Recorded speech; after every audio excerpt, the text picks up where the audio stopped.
Já, nú ætlum við að ræða Breiðholtið og tilefnið það að Dýrfinna, Benita Basalan, með sýningu í Listasafni Reykjavíkur sem eiginlega Breiðholtið, það ekki? Já. Og af því að það svo gaman að tala Breiðholtið þá er ég náttúrulega að tala við aðeins sýninguna, en ég fekk hingað tvær konur aðrar sem líka úr Breiðholtinu, Melanie Ubaldo og Sanna Magdalena Mörtudóttir. Það kom inn í ljós áðan að þið voru allar í sama árgangi á sama tíma.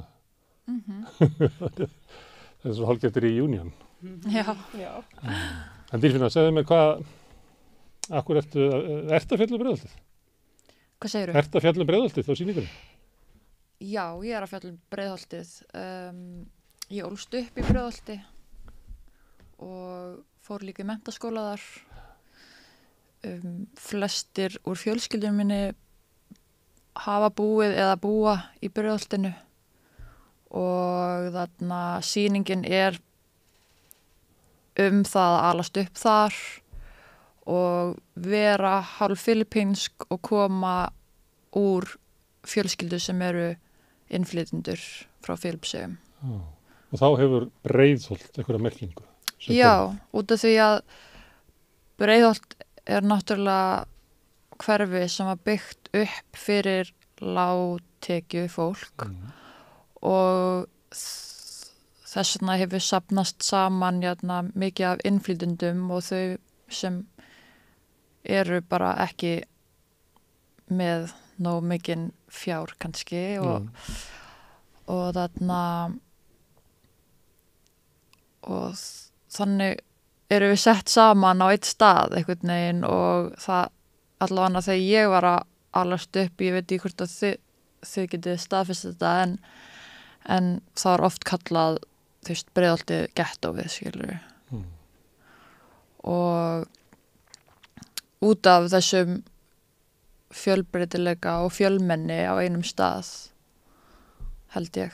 Já, það var kallað slömm áður en að þið fæddust, þegar ég bjó þar, þá var fátækt fólkana, voru verkefnabústaðir og félagslega leigu íbúðir inn í Fellahverfinu og það var svona að tala það sem slömm hefur verið mislukkað að safna saman svona mikið af fátæku fólki og þá kemur eitthvað slæmt út úr því. En hvað finnst þér það? Finnst þér að hafa alist upp í þessum fjölbreytileika það sem fólk fátækara? Er það eins og hafi verið alist upp á vondum stað eða á góðum stað? Það góða við Breiðholtið hvernig það byggt upp. Ég er mjög þakklátt að hafa búið þar út af því að það var svo mikið af fólki á einum stað og svo leikvöllur í miðjunni í hverjum einasta hring af blokkum sem svona raðað upp og svo líka mjög mikið af gönguleiðum sem eru örugg fyrir börn til að labba í skólan og úr. Þetta lýsa Fellahverfinu? Já, Fellahverfinu, já, afsakið. Fellahverfi allavega fyrir að alast upp í Fellahverfinu. Ég gæti að því ég bjó þar. Já, og ganga í sund og í bókasafnið. Þannig að það var mjög mikil blessun að hafa það og hafa líka fjölbreytileikan og kynnast öðrum filippískum krökkum eða frá alls konar löndum sem koma saman. Þannig að það var frábært en svo kannski bitna líka kannski mikið á hvernig skólinn var og hvernig kennarar voru og örugglega ekki að fá nóg laun heldur og það var alveg mikið einelti sem að ég upplifði á þessum tíma í grunnskóla en ég held að það hafi verið líka blessun að upplifa allavega að vera allavega þegar ég bjó þarna þá voru nágrannar og það var alltaf augu á þér, fattaru mig, community, it takes a village to raise a child. Og mamma mín var mjög veik með nýrnabilun og þá myndi ég bara fara til bestu vinkonum mínar eftir skóla og trítla svo yfir og þú veist, það var alltaf ykkur leið fyrir mig til að mamma mín myndi fá aðstoð við að hafa auga á mér, þótt að það væri kannski ekki alltaf, en það var mjög oft sem að ykkur gat gripið inn í og það var mjög þægilegt að geta trítla bara yfir í næstu íbúð eða næstu blokk og það var mjög mikið líf þarna og ég man eftir því að syngja í karaoke á Svölunum og þá voru þú veist í næstu blokk aðrir að syngja í karaoke á móti og við myndum veifa hvort öðru. Það er eitthvað sem maður myndi aldrei upplifa neinstaðar annar staðar, í Fossvoginum eða í Vesturbænum. Ég veit það ekki. Þannig að þú lýsir góðu samfélagi, einhver liti. Já. En hins vegar skólinn er veikur, hann kannski ræður ekki alveg við að vera með svona fjölbreytilega nemendahóp. Já. Og svo er það ímynd Breiðholtsins, þannig að maður fyrir utar, að það er hort niður á þetta samfélag. Einmitt. Þannig að maður er partur af okkur í heild en svo þegar maður byrjar að líta í kringu sig og blaka vængina, þá er maður svona, ok, það er hort á mig öðruvísi út af því að ég kem úr fátækt. Eða er ekki 100% íslensk eða 100% eitthvað. En nú erum við sýningu á svona virðulegum stað. Já. Og þú velur að fjalla Breiðholtið. Þannig að Breiðholtið lítur að vera svona stór hluti af þér. Já. Er þetta svona, er þetta ekki sagt þarna að þú getur tekið stelpur úr Breiðholtinu en ekki Breiðholtið úr stelpunni? Já. Þannig að Breiðholtið mun alltaf fylgja þér? Já, alltaf sko.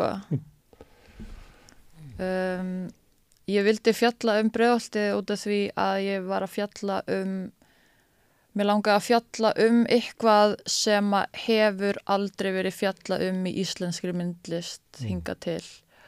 Mér langaði að representa bara purely, þú veist, hver ég er og það er æskan mín og það hefur mótað allt sem ég er í dag er æskan mín eins og allir aðrir og þess vegna vildi ég taka fyrir fjölskyldum mína og að vera komin að innflytjendum og að vera úr Breiðholtinu út af það er allt ég.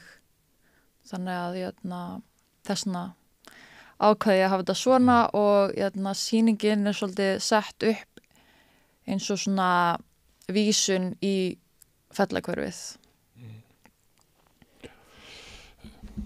Melanie, ert þú með Breiðholtið með þér líka? Já, það er sem þar og já. Þú ert flutt úr Breiðholtinu? Já. Hvað er Breiðholtið ef ég myndi spyrja þig fyrir Breiðholtið sem þú ert, Breiðholtið innra með þér, hvað er það? Góða minningar? Bæði og, en aðalega er það kannski bara, aðalorðið var bara fjölmenningin. Ég það sko.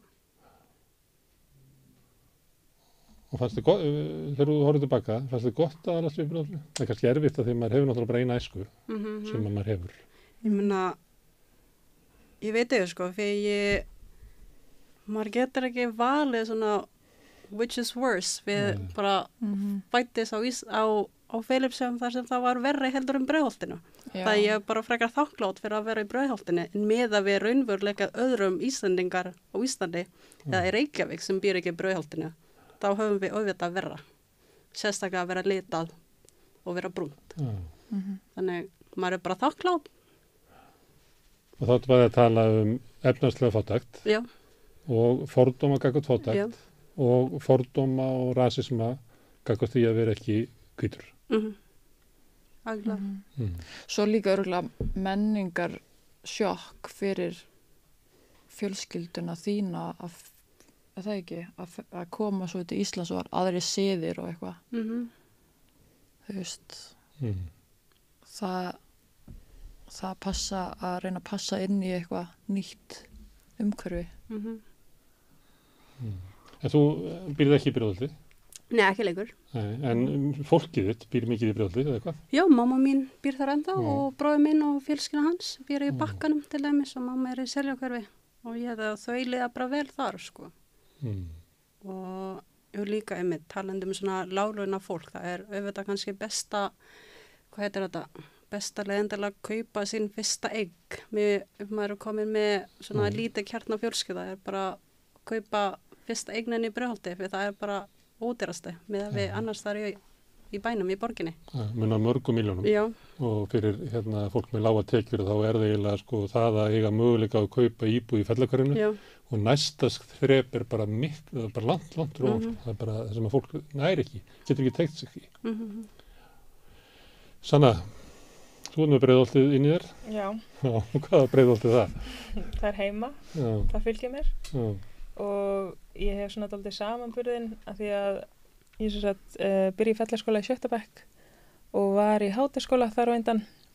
Þannig að svona þegar ég lít tilbaka þá finnst mér eins og þegar ég var komin upp í Breiðholt að þar voru fleiri krakkar sem voru svona brún og fleiri krakkar einhvern veginn sem voru að upplifa þennan svona slæma efnahagslega veruleika eins og þau tengdu betur. Þú veist, kannski það var alveg eitthvað það í Háteigskóla og kannski var ég bara meðvitaður það eftir því sem ég var eldri, en mér fannst ég svona fitta meira inni þegar ég var komin í Breiðholti. Þá var það alveg skiljanlegt, þú veist, þá svona eins og vinur manns hafi líka verið að díla við eitthvað svona, það var ekki til peningur og það bara svona, það skildist einhvern veginn, það var svona meira upp á yfirborðinu fannst mér þegar ég var komin í Breiðholtið. En það getur verið betra, þó það sé aldrei gott að vera fátækur og aldrei gott að vera svona fyrir fordómum. Það getur verið betra að vera í hverfi þar sem eru fleiri í slíkri stöðu.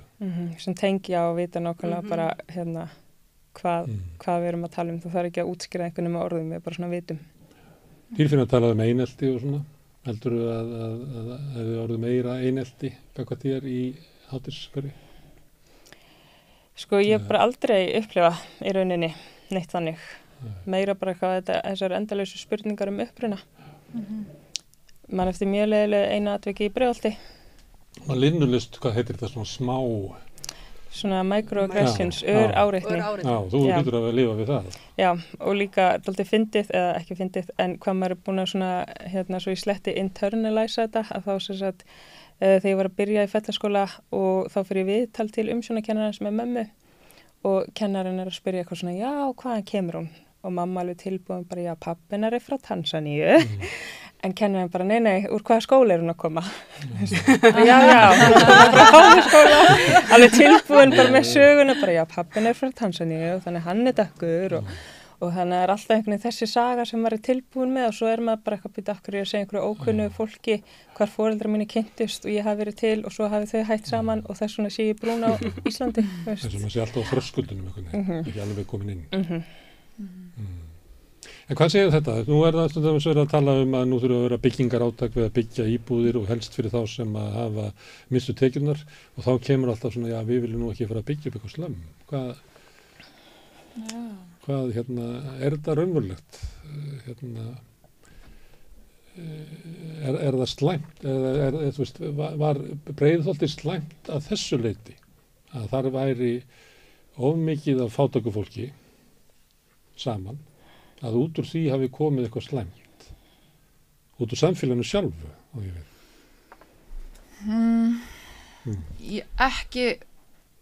ekki út af því að það voru allir komnir saman. Ég held að hafi bara ekki verið nóg mikið aðstoð fyrir krakka sem voru að alast upp við erfiðar aðstæður. Það voru að tala heimilisofbeldi eða erfiðleika við að læra og fræðsla bara yfir höfuð.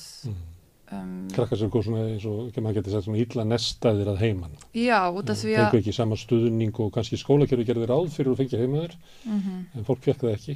Nei. Og þá gat skólinn ekki brugðist við. Nei, út af því að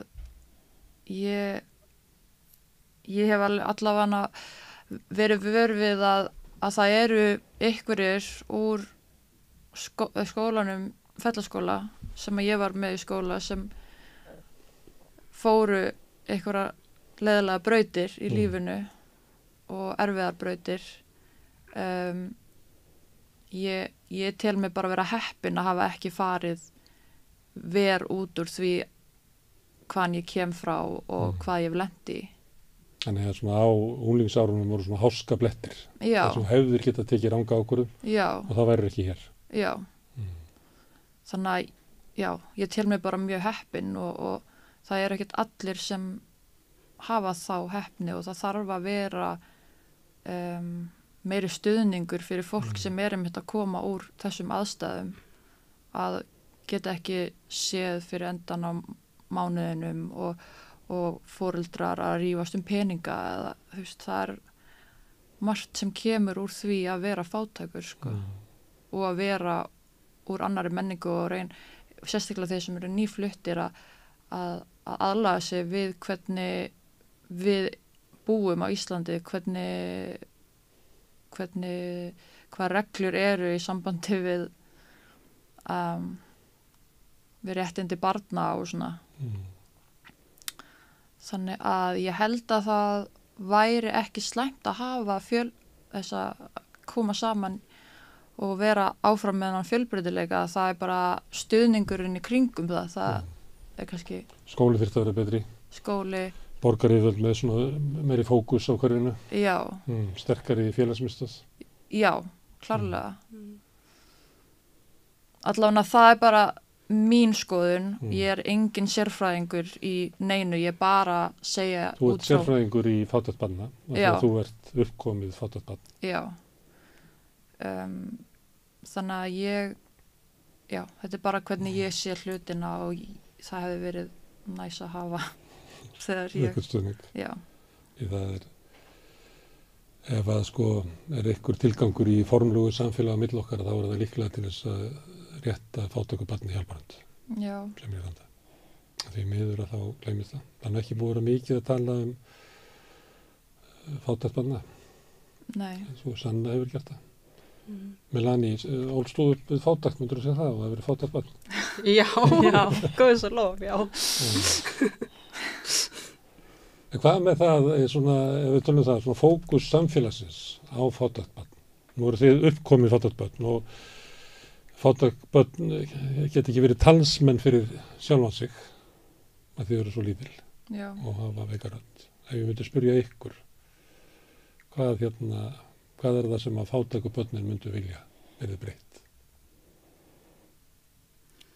Fá að segja eitthvað meira líf sitt. Að því að þú veist eins og ef ég tek bara dæmi að þá ég er algjörlega samanlega þetta eins og Dýrfinna var að segja, skorti bara stuðningin. Að því að ég og mamma förum upp í Breiðholtið að því við fengum loksins félagslega leiguíbúð eftir að hafa beðið næstu í 3 ára á biðlistanum og það var upp í Efra Breiðholti og ég bara man ferðina þegar mamma var að sína mér bara og rétti hana og benti bara svona arahólana bara þetta þarna uppi og ég var bara eitthvað, vá, hvað er langt í burti, bara eitthvað 10 ára, bara hvað er langt í burti. En þú veist, maður segir ekki neitt, því maður hefur ekki neitt val, þannig að maður er ekki einhvern veginn að segja uppátt bara eitthvað, nei, ég vil ekki flytja lengst angað, þú veist, maður á bara að vera glaður og þakklátur einhvern veginn fyrir að vera komið íbúð, þannig að ég held að vanta algjörlega stuðningin, þú veist, það er ekki nóg að vera einhvern veginn bara, herði, við ætlum að útvega íbúð og svo bara eitthvað gangið vel, verður þakklátt og bara eitthvað þeir eru komið íbúð, þeir eru að greiða miklu minni leigu, þetta verður allt í lagi, þú veist, það þarf alveg að styðja við mann bara eitthvað, þú veist, hvernig gengur í hverfinu, vantar ykkur eitthvað og allt þetta, það er ekki nóg bara eitthvað, þú veist, að stróka okkur út af listanum því við vorum komnar þarna í félagslega íbúð og svo bara eitthvað svona eiginlega ekkert meir. Já, líka bara þeir sem búa við fátækt eða eru mun líklegri til að kljást við heilbrigðisvandamál og geðheilbrigði þannig að það ætti að vera bara augljóst einhvern veginn, finnst mér. Þetta hjálpa fátækum. Já. Út af því að það er það er bara ég veit ekki ég er ekki með neina staðreyndir en ég með við mína reynslu þú byggir á þinni reynslu sem er mikil. Já. Þá það er alveg maður lenda í fullt af áföllum út af því að maður er sem maður er hvað maður er, eða þú veist að maður kemur á fátækt og lendir í fordómum og svona. Þannig að já. Og með of mikið að sárum. Já. Óþarlega mikið.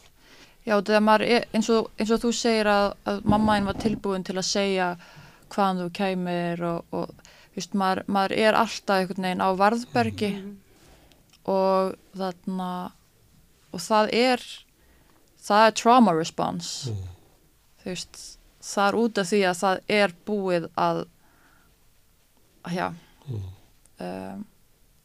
er búið að vera erfitt. Fátækrabarnið getur líka ekki minkað eiginlega væntingar sínar, trappaði niður, kannski langt fyrir neðan það sem er bara út frá svona mannvirðingu eðlilegt að gera kröfur gagnvart lífinu.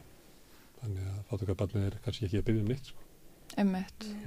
Og elst upp líka er fullorðið mjög hraðar heldur en önnur börn og það er ekki eðlilegt að barn sé að hugsa já, ég ætla ekki að biðja mömmu þetta sem allir að fá sér í skólanum út af því að ég veit að hún er svo fátæk og við þurfum að borða og já, þú veist, það er ekki eðlilegt eða vera 14 ára nýbúin að ferma og hjálpa foreldra sinna að borga leigu eða borga í húsinu. Fermingadjónum. Eða það var bara leiðum maður fekk sér eitthvað helgar vinnu, það var bara smá hjálpa eins til hjá mömmu eða eitthvað.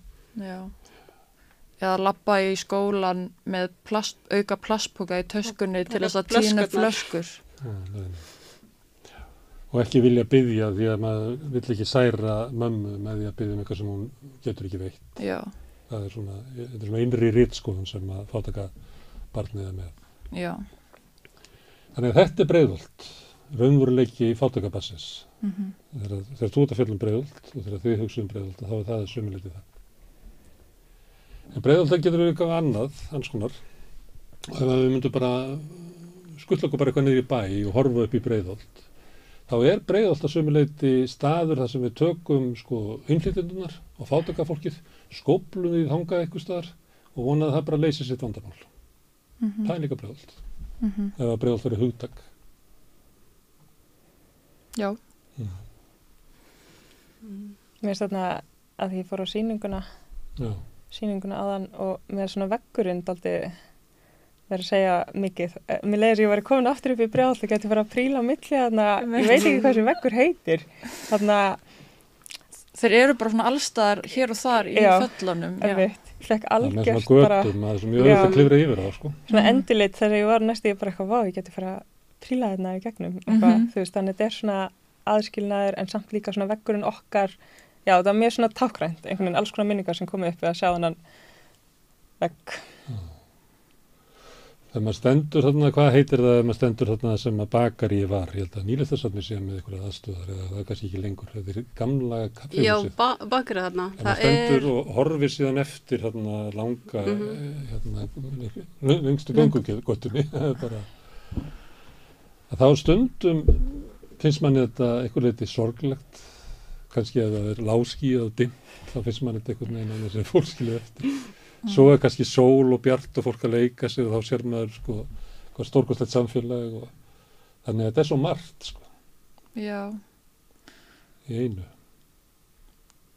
Og líka það er ekki bara innflytjendur, heldur líka fólk sem glímir við fíknivandamál sem safnast saman þarna líka. Já. Þannig að það má ekki gleyma þeim. Nei. Öryrkjar, fátækt fólk, innflytjendur. Já. Og það sem ég var að meina á það með því að þetta var ítum eins og þannig fyrir Breiðholt, að það birtist til dæmis í þannig að þú ert kannski fátæk og leigir félagsbústöðum, einhvern stigagangi og þú ert einstæð móðir með 2 börn en síðan í næsta íbúð er fólk með alvarlegan fíknivanda og þannig það er eiginlega bara ein skúffa sem heitir fátækt fólk þó svo að aðstæður hinna fátæku og ástæðan fyrir fátæktinni eru ótrúlega mismunandi. Það er þetta sem ég voru að meina með því, þetta er bara skópla svona í burtu. Já. Þannig að hóparnir, ef þetta eru margir hópar, þá eiga þeir kannski sáralítið sameiginlegt. Já, það er alveg rétt. Já. Þetta er hlutið af Breiðholtinu. Þú sagði, þetta varst ekki þú sem sagðir að þegar þú segist vera úr Breiðholtinu, en það var líka svona fordómar sem að þú heyrir á móti. Já, klárlega sko. en bara eftir því sem að ég ólst upp þá byrjaði ég að fatta að það væri ótrúlega mikið styrkur í því að komast í gegnum það að vera átt bátt, skilurðu, að vera utangátta og samt reyna sitt besta alltaf og reyna að gera eitthvað gott úr öllu, halda í von og hamingju. Þannig að það grepur þig ekki, gerir þig sterka. Já, og það gerir mig ekki sterka, en það gerir mig, ég er með opnari hug allavega. Og hvað ég ætlaði að segja, það var einhver point með þess sem ég var að segja þetta. En fólk með erfiða reynslu segir þetta mjög oft.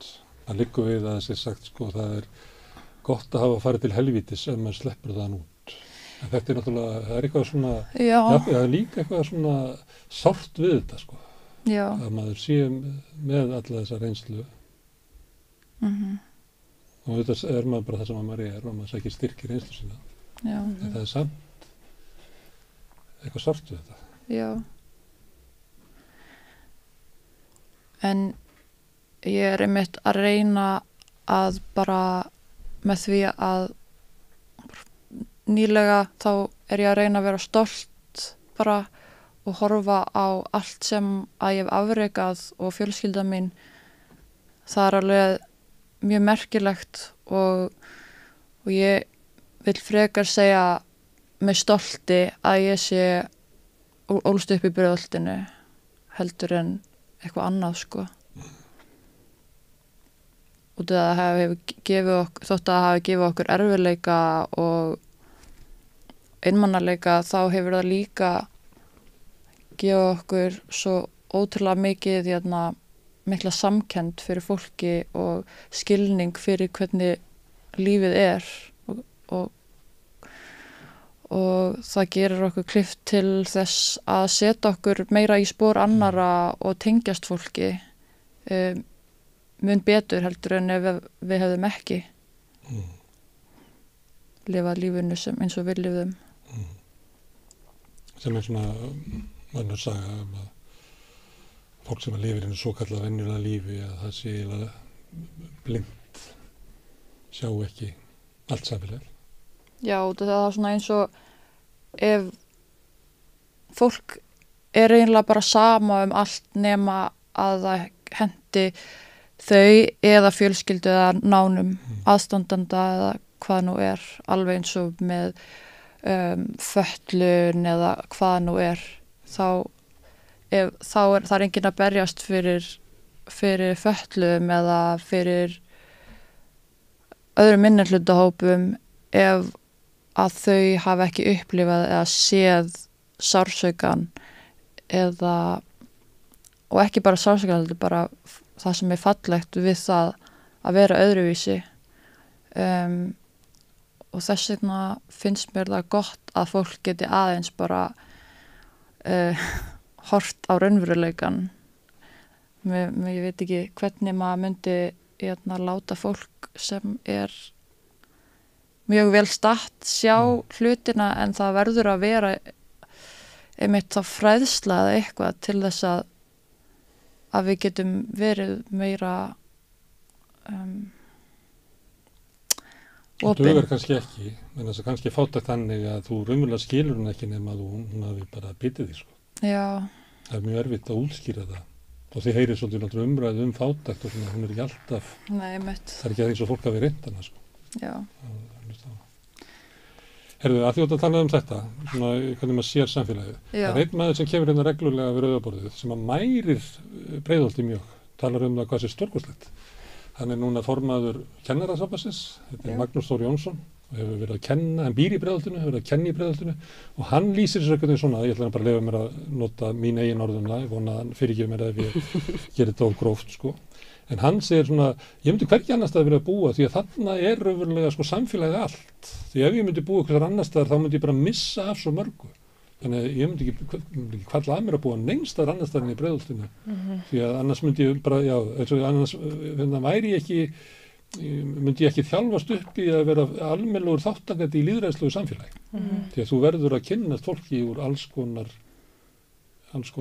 stéttum og alls konar uppruna og með alls konar vandamál til þess að vera raunverulega hæfur í því að taka þátt í lýðræðislegu samfélagi.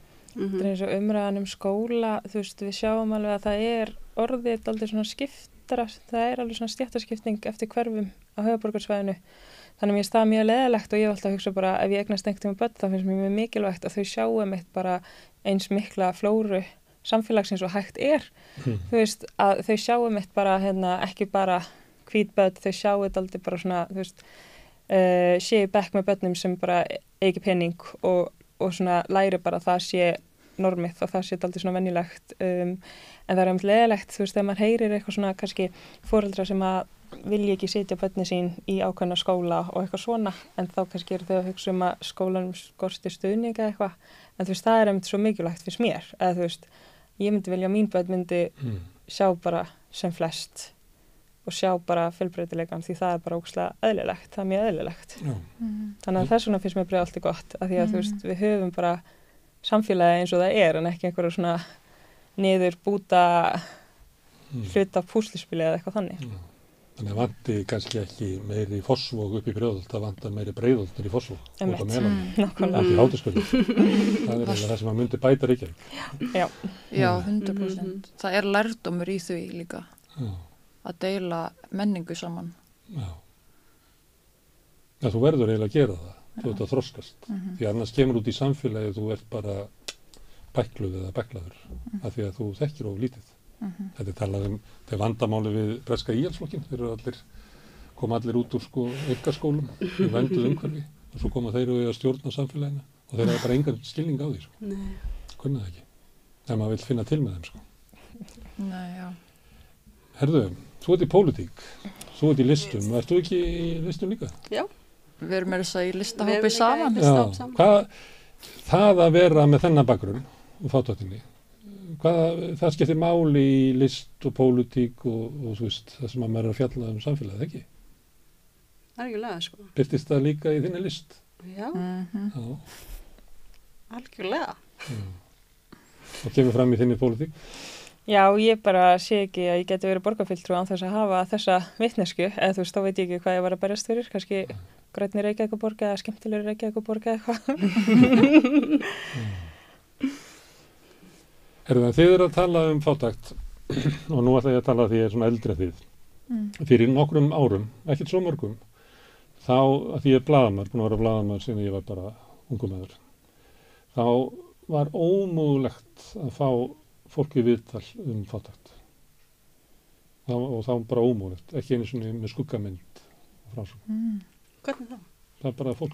Þorðið þið ekki? Þorðið ekki? Aldrei það síðasta sem að fólk verður fyrir til að deyja frekar. Þetta er að koma og viðurkenna upp á sig fátækt. Þannig var það svona kannski fyrir 40 ára með þessu. En síðan hefur þetta breyst mjög mikið. Mjög hratt.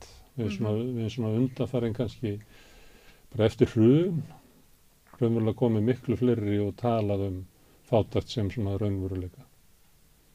Og kannski þarf svona að fara alltaf í gegnum eitthvað. Fyrst þegar að því að ég held að flestum sé eðlilegt að trúa því að alveg sama hvað þetta verið fyrir þetta sé einkanlegt.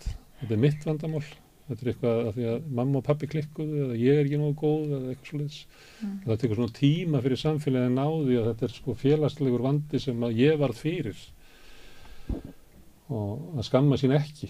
Það er náttúrulega að skila skömminni. Það er ekki, ég á ekki að skamma sig fyrir að valast upp í fátækt. Það er samfélagt að skamma sig fyrir hvernig það tekur að fátæku barnum. Já. Sammála. Þau eru kannski ungar, en mér finnst þetta bara hafa verið að breytast bara núna, bara á síðustu bara örfáum árum sem að þessi röddu byrjuð að heyrast. Þetta er ekki til að skamma sín fyrir, en það virðist að verið aldrei viðhorfið, þú veist að maður ætti ekki að stíga fram opinberlega og segja það að maður get ekki látið peningin duga út mánuðin, en ég meina skömmin er ekki þeirra sem eru í fátækt, þú veist, og það er finnst mér núna að hafa verið að breytast að fólk bara stígur fram og segja bara eitthvað, já, þú veist, ég á ekki pening, hvað er ég að gera betur, ég er að gera allt, ég er í 2 störfum og þú veist, ég neita mér hluti en samt peningurinn ekki að duga út mánuðinn, en maður hefur samt alveg svona tekið eftir í svona stundum, þú veist, þegar ég fengi komment bara, já, þú veist, eins og þegar ég er að segja frá minni reynslu með einstæðri móður, bara, já, finnst mömmuðin alveg í lagi að þú sért að fjalla svona opinskátt þetta og þú veist, er samt alveg að segja bara, já, þú veist, flott hjá ykkur, en er samt smá svona kannski að tjekka bara eitthvað, finnst þenni í lagi að þú sért að segja allt þetta, af því að þetta hefur alltaf, þú veist, þegar samfélagið allt og jafnvel, þú veist, stórfjölskyldan og bara allir í kringum þig er einhvern veginn að segja, þú veist, þetta er nú þér að kenna að þú átt ekki pening, þá einhvern veginn svona lærum að hugsa bara, vá, ok, kannski er ég að kaupa, þú veist, eitthvað ekki ódýrasta frosna hakkið út í búð eða kannski var ég að kaupa og fína klósipapír, kannski get ég tekið mig eitthvað starf á í bókhaldinu, þannig að þú veist, þegar þessi skilaboð er búin að dynja á þér dag eftir dag, þá svona er alveg skiljanlegt að fólk haldi að þetta sé þeim einhvern veginn að kenna, sko, sem það er náttúrulega alls ekki. Líka bara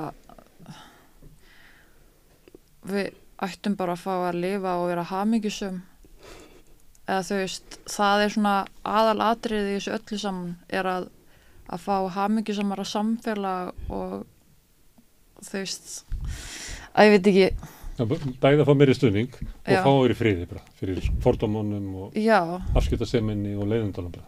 Já,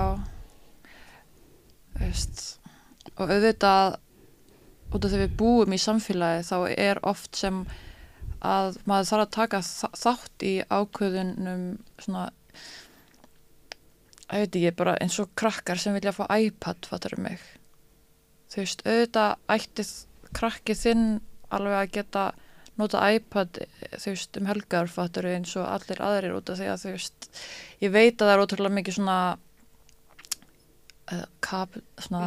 kapitalism í því en bara það að vera svona út undan það er ekki þeim að kenna þú veist að þau vilji öðlast þessa hluti til að fá svona samþykkt af öðrum í kringum sig svona já ég þarf að eiga díselbuxur eða eitthvað svona út af því að maður er alltaf að reyna að passa inn og svo er einhver já þú hefði getað keypt þú veist, póka í bónus fyrir þetta en já veist, það er að tala um þegar fólk er eitthvað, já þú hefði getað sparað þetta og þetta er einhvern veginn líka svona hugsun sem að er svona föst inn í mér líka svona, bara alltaf þegar ég ger eitthvað gott fyrir sjálfa mig og það er ekki out of pure necessity þá er ég alltaf með svipun á bakinu og er bara, nei þetta er alltaf á meðan aðrir eru bara eitthvað að lifa lífinu. Telja sig eiga allt gott skilið.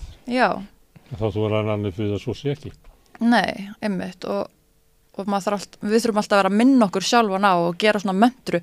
Þetta er allt í lagi. Ég má kaupa engifersafan út í búð út af því að hann er hollur og ég er að drífa mig hingað og ég er útrúlega þyst og maður er bara svona alltaf réttlæta allt. En þú veist, hann kostar alveg 200 krónur meiri heldur en þessi drykkur, en þú veist, en hann er lífrænt, en á ég skilið lífrænt, eða þú veist. Herðu, Dýrfinna, þú sagðir í viðtölum, sá ég, veit ég hvort að komið fram í kynningu og sýningunni sjálfri, að þú ert fyrsti brúni Íslendingurinn sem að sýnir í lista sem er ekki áður. Já. Þá er það, hvaða gildi hefur það? Sko, þegar þú sér aðra brúna Íslendinga vera fyrst í einhverju, skara fram úr einhverju, gefur það þér eitthvað? Já, eins og þegar ég sá Sönnu, þá er ég bara, yes! Eina okkur? Já. Systir? Já, bara finally, skilurðu.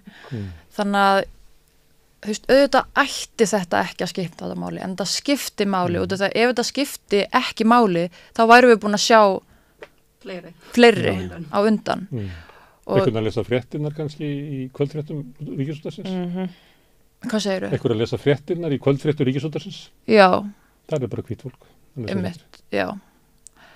Ég tekið svona dæmi svona mjög sýnilega, þetta er náttúrulega kannski ekki valdastæða, sko. En þetta er samt svona sýnilegt ták, sko. Já. Hver segir okkur fréttum? Kastljósið. Sannlega segi yður.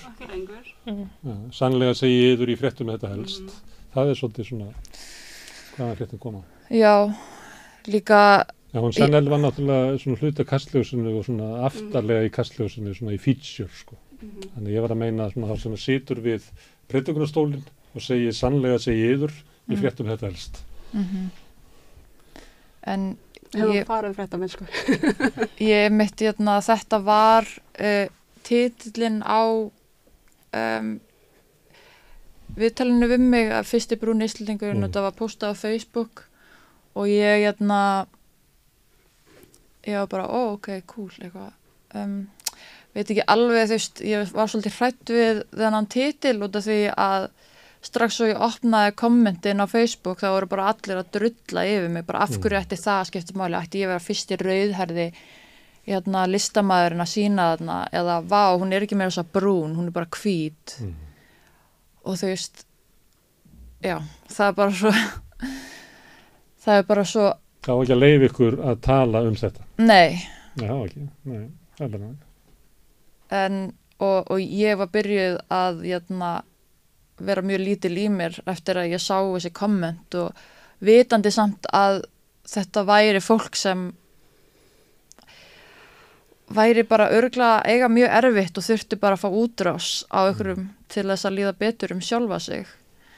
En núna... Eða kannski bara fólk sem fer sjálf ekki að skoða sýningar, sko. Já, og veit ekkert myndlist og las kannski ekki greinina.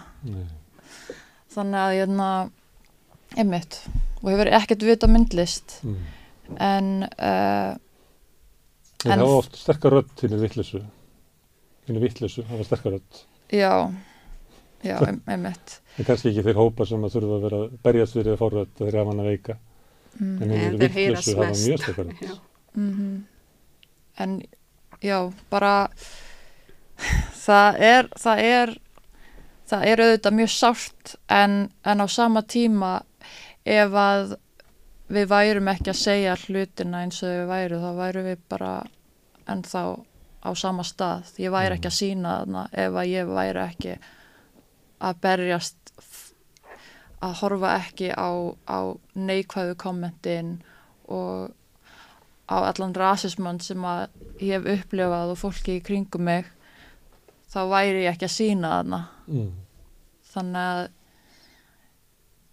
já, þetta skiptir máli auðvitað út af því að við þurfum sýnileika, við þurfum að sjá ef að ég hefði eitthvað sem ég leit upp til í íslenskri myndlist eins og mig, þá hefði ég verið mjög spennt og það er eins og ég sagði, ég var mjög spennt að sjá Sönnu og alltaf þegar ég sé eitthvað litaðan í eitthvað staðar þótt að það sé ekki myndlist bara að nota röddina sína, þá er ég alltaf ótrúlega vongóð framtíðina. Að veggurinn rofnir eitthvað tíma. Já. Þessu voru hólan. Já. Melanie, varst þú annað að sjá? Já. Og það skiptir máli? Já, auðvitað, sko. Já. Melanie er líka algjör frumkvöðl í listum á Íslandi, sko. Ég meina, það er, já. Veistu, hún er fyrsti blandaði Íslendingur sem er partur af galleri, er það ekki? Já, líka fyrsta brúni Íslendingur, ef við erum bara að fara að nota alltaf flokkunar orðum sem er verið að tala þetta. Já. Bara fyrsta brúna Íslendingur með verk í Eignarlistasafn Íslands, Reykjavíkur og bara með svona alls konar verukenningar og við erum líka með verðlaun frá myndlistaráðinu, þannig bara, en samt bara fólk, bara það sem bara fólk til að klikka og horfa á fréttirnar er það sem fólk grípur í, sko. Það er, já. Þið þrjár eru frumkvöldar og eru að breyta samfélaginu. Þið nefnir það sem að fólk sér í fréttunum, að nú hefur svona eiginlega í vetur, það er búið að vera svona vetur með svona vaxandi umtali flóttafólk og hættun af því og þegar Bjarni Benediktsson stóð þarna fyrir utan á Bessastöðum og var að tala að þetta væri bara komið út í algjöra öfgar og þetta væri eiginlega stærsta vandamál samfélagsins, þá allt í einu eru svona flóttamannamál, hvað svona það er, komið svona inn í miðju stjórnmálana. Óttist þið þessa þróun að við sem þetta getur versnað, að þið verðum svolítið að tala þetta getur batnað með því sem að þið eru að gera. En svo á móti er eitthvað sem getur leitt til þess að það myndi bara versna og vera verra að vera brotinn Íslendingur. Það bara gott fyrir samfélaginu okkar almennt að bjóða og bara mjög opinn fað allt þetta, bara svona öllum hinnum sem vil koma singað í miklu betra aðstæður en þau eru að flýja frá. Við erum ekki að tala hvítir skandinaviskir eða evrópskir svona innflytjendur. Þetta eru fólk sem bara að flýja frá alls konar verstu og ljótu dóti og vill bara koma hér og bara þakkláttur fyrir að vera hér og vill endilega að það alla aðstæðum í þeirra fyrsta skrefinu í nýri samfélag og það það sem verið að gleyma þessi aðstöð sem eftirsjá en svona eftirfölgnin til dæmis og ég hef að fólk eru mjög rætt við það sem þau þekkja ekki og ég hef við sem Íslendingar sé bara mjög rætt við það sem við þekkjum ekki og við viljum meina að okkur langar að vera í svona fjölmennt samfélag í svona mjög svona blanda samfélag en samt sem að við erum svo rætt við þetta. Þetta eitthvað svona afl sem við erum ekki tilbúin fyrir og bara og líka hvað þetta tungumáli sem við notum fyrir allt þetta fólk sem að koma bara þetta lið bara mjög ógrandi og bara mjög ljótt að bara og það bara ekkert sem gefur til kynna að við erum að taka þau með svona svo velkomna. Það bara eitthvað svona eins og óboðin gestur sem bara hér fyrir við getum boðið hér en samt sem að það bara ég veit ekki, þetta svo við kunnum ekki á þetta. En samt sem að við erum svo lítið þjóð, við erum bara 300.000 manns og svo einmitt bara svona samfélag við gátum reyndar easily öfirlega gert þetta betur sko. Við erum svo lítið og það svo fljótara að koma til verks. Við það svo lítið hópa fólki sem við getum stjórnað eða eitthvað. En samt sem aður við erum að taka þetta erfiðara og eitthvað flóknari en þetta á að vera.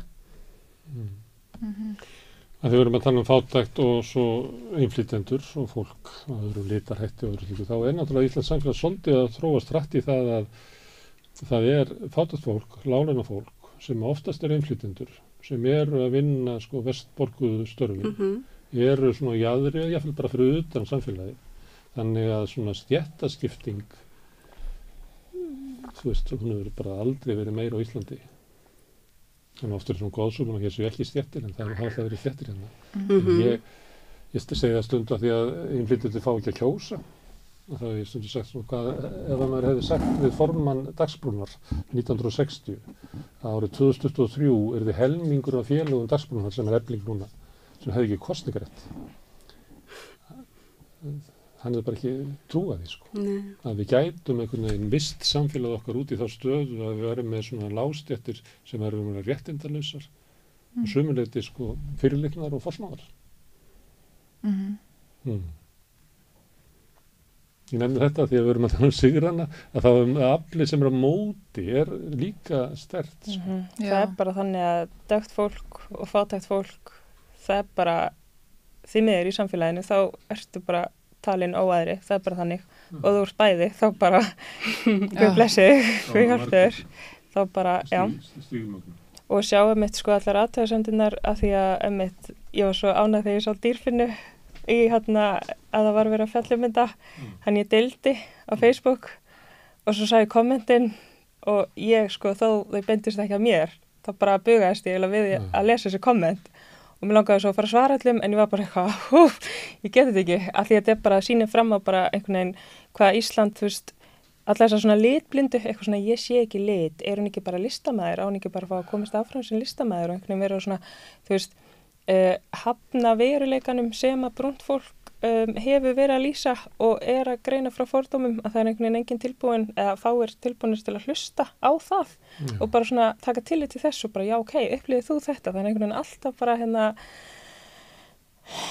Reynda að drepa það bara í fyrsta sko. Drepa bara í fyrsta kommenti þannig að þessi umræða það ekki í gang bara svona ég sé ekki lit, ég sé bara fólk en með því að hafna því að sjá þú veist upplifun brútnar konu þá ertu í rauninni að hafna hennar upplifun af rasisma og segja bara eitthvað, herri, þetta er ekki til, segi ég, hvítamanniskan, ég hef vita á þessu.